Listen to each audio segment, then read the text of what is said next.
শখের খামার ইউটিউব চ্যানেলে আপনাদের আবারও স্বাগতম। তো আমরা আবার নতুন একটা ব্যাচ শুরু করতে যাচ্ছি। তো নতুন বাচ্চা আসা পর্যন্ত কি কি কাজ করি সেগুলো আপনাদের সাথে শেয়ার করব। যদিও ভিডিওটা কয়েকদিন আগের, কারণ বাচ্চা কিছুদিন আগেই তুলে ফেলছি, তো ভিডিওটা আপনাদের মাঝে দেওয়া হয় নাই সময় স্বল্পতার কারণে। তো আমরা প্রথমেই আমাদের পাশের একটা বাজারে চলে যাই পেপার এবং বাল্ব কেনার জন্য। আমরা মূলত পেপারের উপরে 7 দিনের মতো রাখি, অনেকে 24 ঘন্টা বা 48 ঘন্টা রাখে। তো আমরা ওইভাবে রাখি না, আমরা মূলত পেপার 24 ঘন্টা পরে পেপারের উপরে আবার পেপার পেতে দেই, এরপরে উপর দিয়ে ধানের যে কোড়াটা হয় ওই কোড়াটা ছিটিয়ে দেই।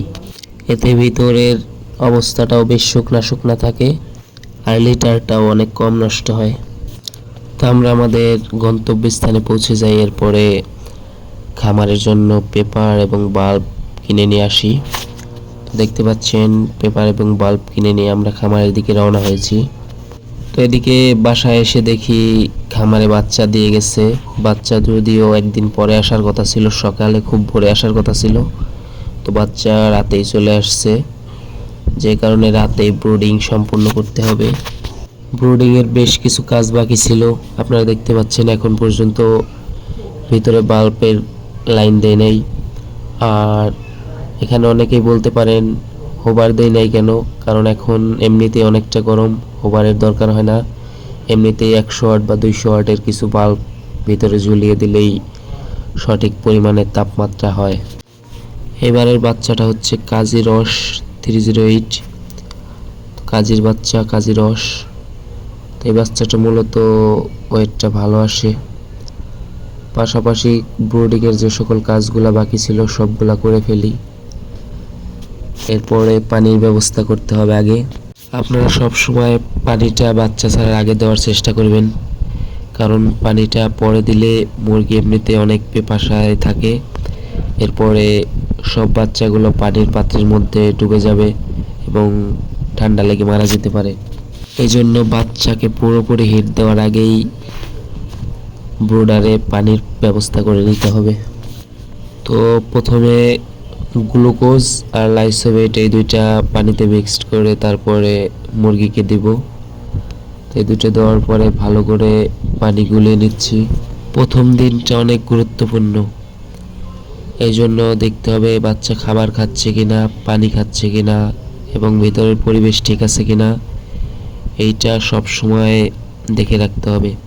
যদি প্রথম দিনটা একটু এলোমেলো হয়ে যায় তাহলে পুরো ব্যাচটাই লসের সম্ভাবনা বেশি থাকবে। তাই সর্বদা চেষ্টা করবেন ব্রুডিং পিরিয়ডে সর্বোচ্চ সময় দেওয়ার। প্রয়োজনে 4 থেকে 5 বার পানি দিবেন। আর খাবার তো এমনিতেই 5-6 বার দিবেন, কিছু কিছু ছিটিয়ে দিবেন। প্রথম 24 ঘন্টা পেপারের উপরে ছিটিয়ে দিবেন, এরপরে পাত্রে দিবেন। এরপরে পানি দেওয়া শেষে বাচ্চাগুলো একে একে ব্রুডারে ছেড়ে দেই।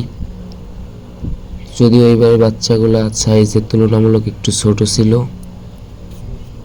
তারপরেও ছোট বাচ্চাগুলো হলেও কোনো মর্টালিটি ছিল না, বাচ্চাগুলো অনেক টাইট ছিল। তো এই যে দেখছেন আমাদের খামারের নতুন অতিথি। এত ছোট ছোট বাচ্চা থেকে শুরু হচ্ছে নতুন একটা ব্যাচ। এখন থেকে প্রতিদিনের খাবার, পানি, ওষুধ, তাপমাত্রা এবং পরিচর্যার উপরই নির্ভর করবে এই ব্যাচের শেষটা কেমন হবে। তা আশা করি সব কিছু ঠিকই থাকবে। আজকের ভিডিওতে ছিল আমাদের নতুন ব্যাচ শুরু থেকে বাচ্চা শেডে ছাড়ার প্রক্রিয়া। পরবর্তী ভিডিওগুলোতে এই ব্যাচের প্রতিদিনের আপডেট, গড় ওজন, মৃত্যু হার এ সকল বিষয় নিয়ে অবশ্যই আপনাদের মাঝে ভিডিও আনব। এছাড়াও শেষ পর্যন্ত এই ব্যাচের লাভ লসের হিসাব আপনাদের সামনে তুলে ধরব। তো নিয়মিত খামার রিলেটেড ভিডিও পেতে আমার চ্যানেলটি সাবস্ক্রাইব করে পাশে থাকুন। ধন্যবাদ সবাইকে।